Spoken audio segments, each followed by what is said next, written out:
Karibu mpenzi msikilizaji wa Radio Maria Tanzania na msikilizaji wa Radio Mbiu Sauti ya Faraja Kagera katika dakika hizi chache za kipindi cha mtakatifu wa leo.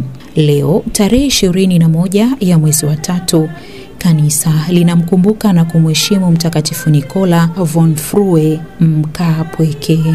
Ili kufahamu mengi zaidi kuhusu maisha ya Mtakatifu Nikola, tusikilize historia yake kwa ufupi.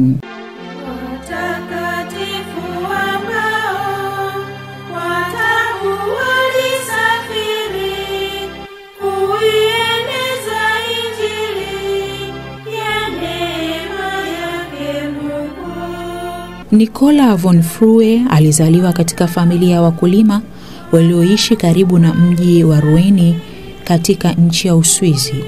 Mama yake alikuwa mwanamke mwenye kumcha Mungu, naye aliwalea wanae wawili kusudi baadaye wapate kujiunga na shirika la marafiki wa Mungu kama vile yeye mwenyewe.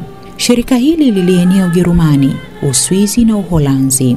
Wanachama wake walikuwa waume kwa wake, matajiri kwa maskini. Waliishi maisha ya nidhamu ya hali ya juu. Walitafakari siku zote mateso ya Bwana wetu na walikuwa na ibada zenye lengo hilo hilo ili kuwa na uhusiano wa pekee kabisa na Mungu. Baadhi yao waliishi na familia zao, wengine walijiunga katika jumuiya ndogo ndogo na wachache walijitenga kabisa na mambo ya ulimwengu ili wakaishi katika upweke. Nikola alifanya kazi serikalini, alipigana katika vita mbili, alioa binti wa mkulima, wakazaa watoto 10. Baadaye mmoja wao akawa gavana wa mkoa na kitinda mimba akawa padri. Alipofika umri wa miaka 50 hivi, Nikola alisikia moyoni mwake mwito wa pekee. Akawaeleza jamaa zake kwamba anataka kuondoka nyumbani ili akakae katika upweke na kumtafakari Mungu. Mkewe Dorothea alitambua kuwa huo ulikuwa ukweli mwito wa Mungu. Akamkubalia mumewe, lakini ndugu na majirani wa Nikola walikasirika sana, jambo ambalo yeye hakulijali sana.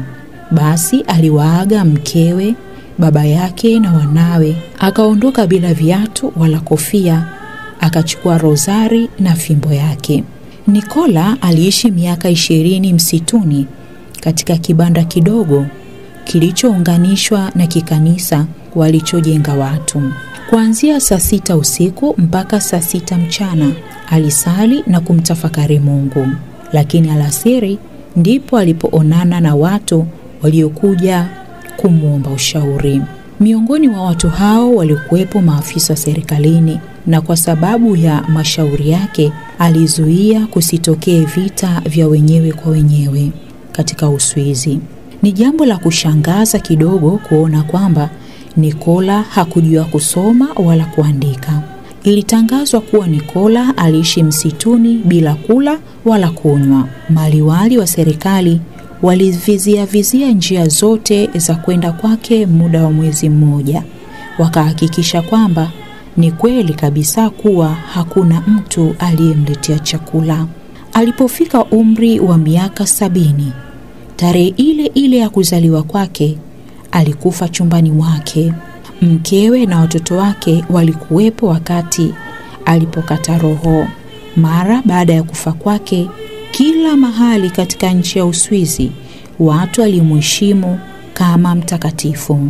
Mwaka 1947 kanisa lilimtangaza kuwa mtakatifu.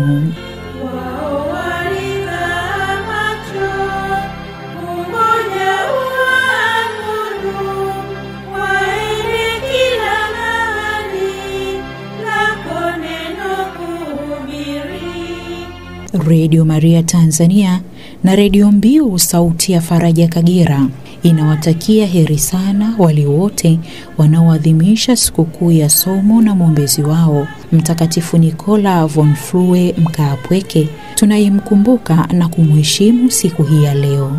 Kwa maombezi yake tunawatakieni nyote mjaliwe neema na nguvu ya kushika vema amri na maagizo ya Mwenyezi Mungu ili hatimaye muweze kuurithi ufalme wa mbinguni. Mtakatifu Nikola von Frue Mkaapweke, utuombee.